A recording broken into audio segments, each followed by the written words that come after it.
Welcome to the Founders Journey podcast. Inspiration, education for founders by founders.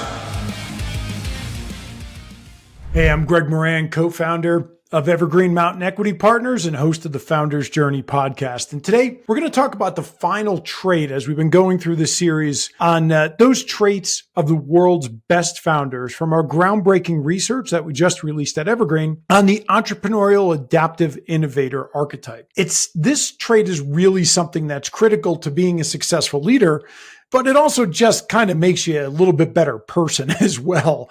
And that trait is strategic accountability. It's the trait that great founders use to take ownership of their successes and their mistakes. And it's what builds trust with teams, with investors, and with customers. So we'll look at examples from two really iconic leaders, Elon Musk and Tony Hsieh, to see how they practiced accountability in their companies. So let's dive in. So strategic accountability is really about taking responsibility for both your successes and your failures. What it means is owning your decisions and being transparent with your team and stakeholders. Whether those stakeholders are investors or employees or customers, that transparency is what really brings strategic accountability to the table. So at Evergreen Mountain, we invest behind founders. We're a venture capital firm. And the first thing we look for is the quality of founder. And what we really have seen is that most successful founders don't just take credit when things go well. They actually are pretty bad at taking credit when things go well. They also step up when things go wrong. And they're usually the first to do that. What this does is it builds trust and it creates a culture of responsibility. So it's a crucial trait for any leader to have, but it's especially important for founders because they're the ones who set the tone for the entire company. So let's take a look at a couple founders. Let's start by looking at Elon Musk and how he demonstrated really strategic accountability during one of Tesla's biggest challenges. Tesla has had, they're obviously today a world-renowned car company, but they've had a lot of struggle getting there. And Elon Musk is known for taking big risks and pushing boundaries, but he's also really transparent about those challenges that come with those risks. So in 2018, Tesla went through what Musk called really production hell. This is when the company struggled to meet production goals for the Model 3. They were nowhere even close. It was that time where he was sleeping on the factory floor. He was building cars.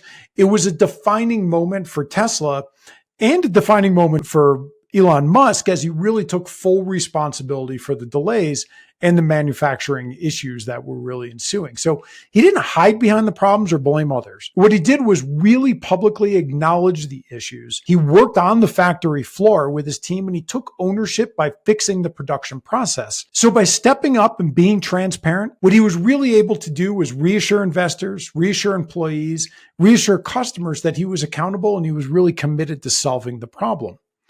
That's really what strategic accountability is about. It's about admitting when things don't go as planned, which they almost never do, and owning the responsibility, working tirelessly to turn the situation around, and working with your team. So let's look at Tony Hsieh. Tony's the late CEO of Zappos. We lost Tony a couple of years ago, and he was a truly incredible leader. He was known for creating a culture of openness and transparency. He's probably one of the best known examples of, or one of his best known examples of accountability came when Zappos and Tony decided they were going to experiment with a concept called Holacracy. It's basically this radical self-management tool. Basically, it just breaks down an organization that doesn't have real managers anymore. It wasn't really a smooth transition for the company.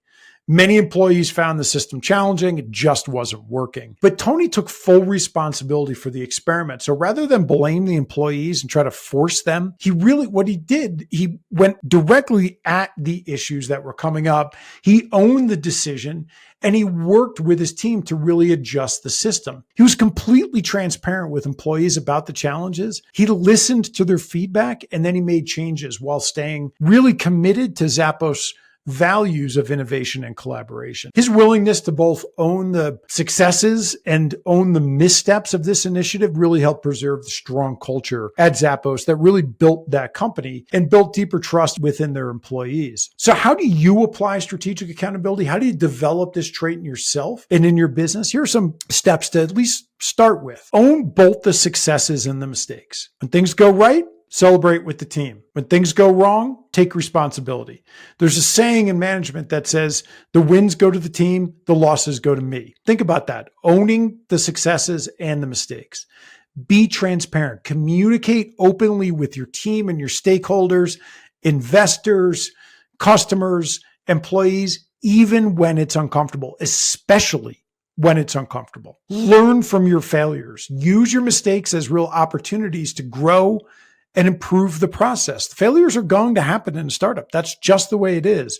You've got to learn from those failures, and you have to lead by example. Your team will, like we talked about with Elon Musk working on the factory floor, your team's going to follow your lead. So show them what it looks like to be accountable and committed to fixing problems, not just throwing it on them. So strategic accountability is really more about taking credit for your successes. It's about stepping up when things go wrong, taking ownership of the solution. So learn from Elon Musk, learn from Tony Hsieh on how powerful accountability can be in building trust and driving long-term success. And if you want to learn more about this and the other traits that define successful founders, go over to emep.io. That stands for Evergreen Mountain Equity Partners. Go over to emep.io and download our free white paper, Understanding the Behavioral DNA of Successful Founders. And before you go, don't forget to like this video, subscribe to the channel, hit the notification bell so you don't miss future episodes of the Founders Journey podcast, and drop any comments below. We'd love to hear your thoughts on your practice of strategic accountability. See you next time.